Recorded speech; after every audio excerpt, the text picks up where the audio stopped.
नमस्कार संगमित्रा स्वादिष्ट रेसिपीजमध्ये स्वागत आहे तुमचं।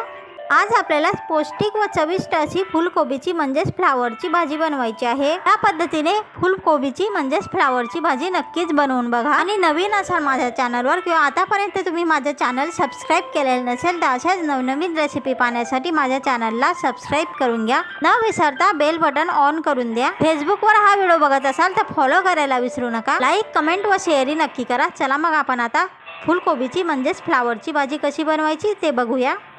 आज आपण चविष्ट अशी फुलकोबीची म्हणजेच फ्लावरची भाजी बनवणार आहोत। त्यासाठी ही कोबी घेतलेली आहे। आड्या वगैरे असतात त्यामुळे आपण कापून घेऊ व निवडून घेऊ। कोबीला आपण कापून व निवडून घेतलेली आहे। चुकून आड्या वगैरे राहू नये म्हणून व फवारणीचे विषारी घटक राहू नये म्हणून आपण या फुलकोबीच्या तुकड्यांना मिठाच्या पाण्यामध्ये भिजत घातलेले आहेत। साधारण अर्धा तास आपण ह्या फुलकोबीला मिठाच्या पाण्यामध्ये भिजत घालणार आहोत। त्यानंतर चोडून 2-3 पाणी वापरून धुवून घेणार आहोत। असं केल्याने चुकून आड्या वगैरे राहिलेले असतील किंवा फवारणीचे जे काही विषारी घटक राहून गेलेले असतील ते सहज निघून जातील।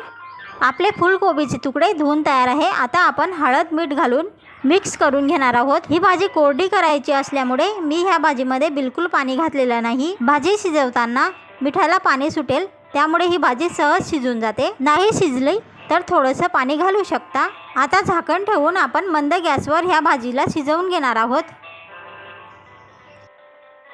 फुलकोबीची भाजी शिजून तयार आहे।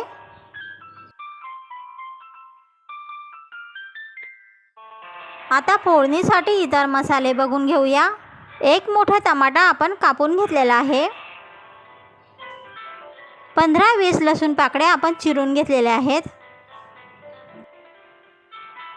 अर्धा वाटी शेंगदाण्याचं कूट घेतलेलं आहे। शेंगदाणे भाजून नंतर ह्या शेंगदाण्याचं कूट करून घ्यायचं।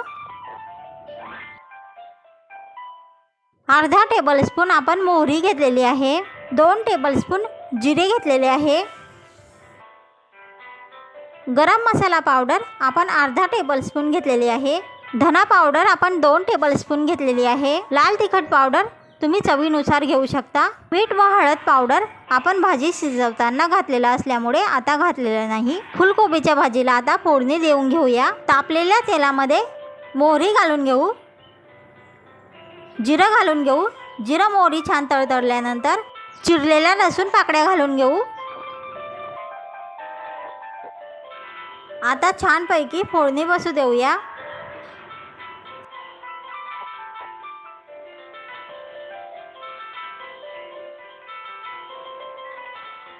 लसूण थोडासा तांबडा झाला म्हणजे आपली फोडणी बसली असं समजायचं। आता आपण चिरलेला टमाटा घालून घेतलेला आहे। टमाटा शिजेपर्यंत व्यवस्थित आपण फोडणी बसू देणार आहोत। फुलकोबी म्हणजेच फ्लावरची आपण पराठे बनवलेले आहे।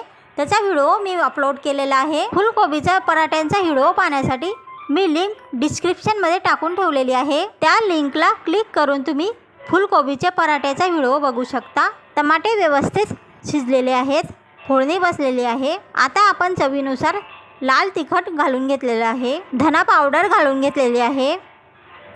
गरम मसाला पावडर तीही घालून घेतलेली आहे। आता फोडणीमध्ये सर्व साहित्य मिक्स करून घेऊ, व्यवस्थित फोडणी बसू देऊ।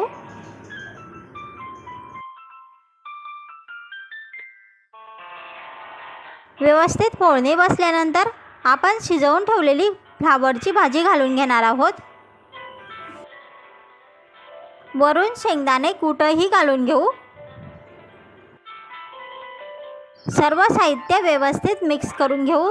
फुलकोबीची भाजी आपण अगोदरच शिजवून घेतलेली होती त्यामुळे आता शिजवण्याची गरज नाही। 5 मिनिटं आपण परतल्यानंतर आपली भाजी तयार आहे। नक्कीच करून बघा फ्लावरची म्हणजेच फुलकोबीची चविष्ट व पौष्टिक अशी भाजी। आणि नवीन असाल माझ्या चॅनलवर किंवा आतापर्यंत तुम्ही माझे चॅनल सबस्क्राइब केलेले नसेल तर अशाच नवनवीन रेसिपी पाहण्यासाठी माझ्या चॅनलला सबस्क्राइब करून घ्या। बेल बटन ऑन करून द्या।